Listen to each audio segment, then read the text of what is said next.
നമസ്കാരം. എല്ലാവർക്കും ഹൃദയം നിറഞ്ഞ വിഷു ആശംസകൾ.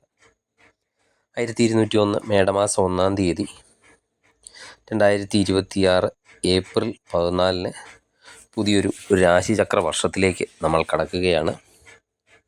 ജ്യോതിഷപ്രകാരം കേതുവിൻ്റെ നക്ഷത്രവും മേടം രാശിക്കൂറിൽ വരുന്നതുമായ അശ്വതി നക്ഷത്രക്കാർക്ക് ഈ വർഷം എങ്ങനെ ഉണ്ടാകും, അവരുടെ സാമ്പത്തികം എങ്ങനെ, ആരോഗ്യം എങ്ങനെ, തൊഴിൽ, കുടുംബം എന്നീ മേഖലകളിൽ എന്തൊക്കെ മാറ്റങ്ങളാണ് അശ്വതി നക്ഷത്രക്കാർക്ക് സംഭവിക്കാൻ പോകുന്നത് എന്ന് ഈ വീഡിയോയിലൂടെ വിശദമായിട്ട് പരിശോധിക്കാം.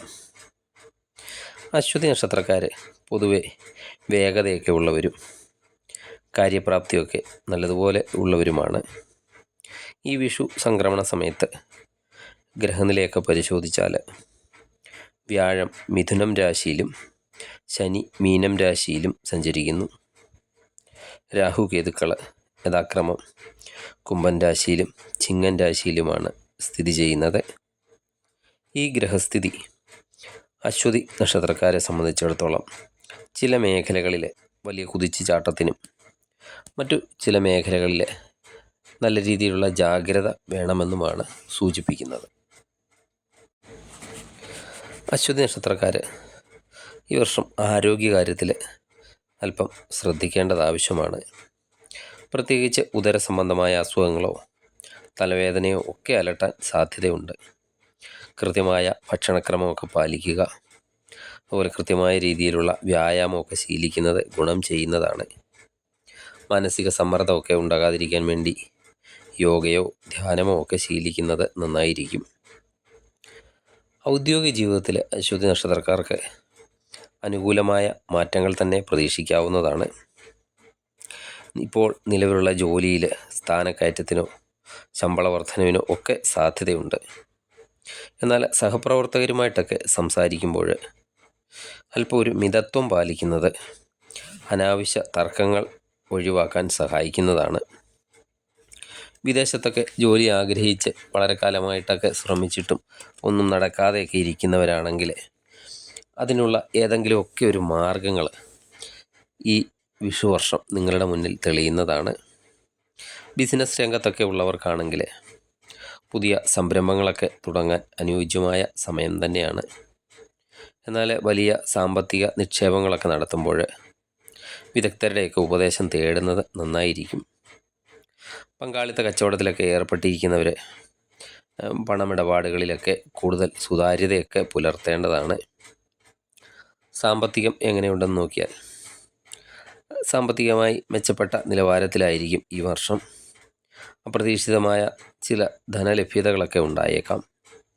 എങ്കിലും വരവിനേക്കാൾ ചിലവ് കൂടാൻ സാധ്യതയുള്ളതിനാൽ ബഡ്ജറ്റൊക്കെ പ്ലാൻ ചെയ്ത് മുന്നോട്ട് പോകുന്നത് സാമ്പത്തിക സുരക്ഷിതത്വം നൽകുന്നതാണ്. പഴയ കടബാധ്യതകളൊക്കെ ഉണ്ടെങ്കിൽ അത് കുറച്ചൊക്കെ കൊടുത്തു തീർക്കാൻ സാധിക്കുന്നതാണ്. ഇനി കുടുംബജീവിതം നോക്കിയാൽ കുടുംബത്തിൽ സമാധാനവും സന്തോഷവും ഒക്കെ നിലനിൽക്കുന്നതാണ്. ബന്ധുക്കളുമായിട്ടൊക്കെ ഉണ്ടായിരുന്ന അഭിപ്രായ വ്യത്യാസങ്ങളൊക്കെ പരിഹരിക്കപ്പെടുന്നതാണ്. വിവാഹമൊക്കെ ആലോചിക്കുന്നവർക്കാണെങ്കിൽ അവർക്കൊരു അനുയോജ്യമായ പങ്കാളിയെ തന്നെ കണ്ടെത്താൻ സാധിക്കുന്ന ഒരു കാലയളവാണിത്. കുട്ടികളുടെ കാര്യത്തിൽ കൂടുതൽ ശ്രദ്ധയൊക്കെ കേന്ദ്രീകരിക്കുന്നത് സന്തോഷകരമായ ഫലങ്ങളൊക്കെ നൽകുന്നതാണ്.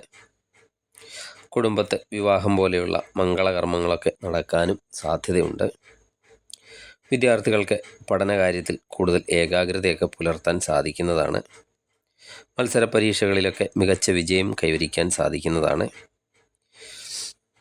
അതുപോലെ ഉപരിപഠനത്തിനായിട്ടൊക്കെ മികച്ച സ്ഥാപനങ്ങളിലൊക്കെ പ്രവേശനം ലഭിക്കാനും സാധ്യതയുള്ള ഒരു വർഷമാണ്. ഇനി ശ്രദ്ധിക്കേണ്ട കാര്യങ്ങൾ എന്താണെന്നും ദോഷപരിഹാരങ്ങൾ എന്താണെന്നും നോക്കാം. എല്ലാ കാര്യങ്ങളും വളരെ വേഗത്തിൽ നടക്കണമെന്ന് ആഗ്രഹിക്കുന്ന അശ്വതി നക്ഷത്രക്കാർ ഈ വർഷം അല്പം ക്ഷമ പാലിക്കുന്നത് വളരെയധികം ഗുണം ചെയ്യുന്നതാണ്. തടസ്സങ്ങളൊക്കെ മാറാൻ മാസത്തിലെ പക്കപ്പിറന്നാൾ തോറും ഗണപതി ഹോമമൊക്കെ നടത്തുക, വ്യാഴാഴ്ചകളിൽ വിഷ്ണു സഹസ്രനാമം ജപിക്കുന്നത് സാമ്പത്തിക അഭിവൃദ്ധിക്കൊക്കെ സഹായിക്കുന്നതാണ്. അശ്വതിയുടെ അധിപൻ കേതു ആയതുകൊണ്ട് ഗണപതി ഭജനമൊക്കെ നടത്തുന്നത് ദോഷഫലങ്ങളൊക്കെ കുറയ്ക്കാൻ ഉത്തമമാണ്. ഞാനീ പറഞ്ഞത് ജ്യോതിഷപരമായി ഗ്രഹനിലയൊക്കെ അനുസരിച്ച് പൊതുവായിട്ടുള്ള ഫലങ്ങളാണ്. വ്യക്തിഗതമായ ജാതകവും ഗ്രഹനിലയൊക്കെ അനുസരിച്ച് ഫലത്തിൽ കുറച്ചൊക്കെ മാറ്റങ്ങൾ വരാം. എല്ലാ അശ്വതി നക്ഷത്രക്കാർക്കും നല്ലൊരു വിഷു ആശംസിക്കുന്നു. വീഡിയോ ഇഷ്ടമായ ലൈക്ക് ചെയ്യുക. സബ്സ്ക്രൈബ് ചെയ്യാതെ കാണുന്നവരാണെങ്കിൽ ദയവായി സബ്സ്ക്രൈബ് ചെയ്ത് കാണുക. മറ്റൊരു വീഡിയോയുമായി വീണ്ടും കാണാം. നന്ദി, നമസ്കാരം.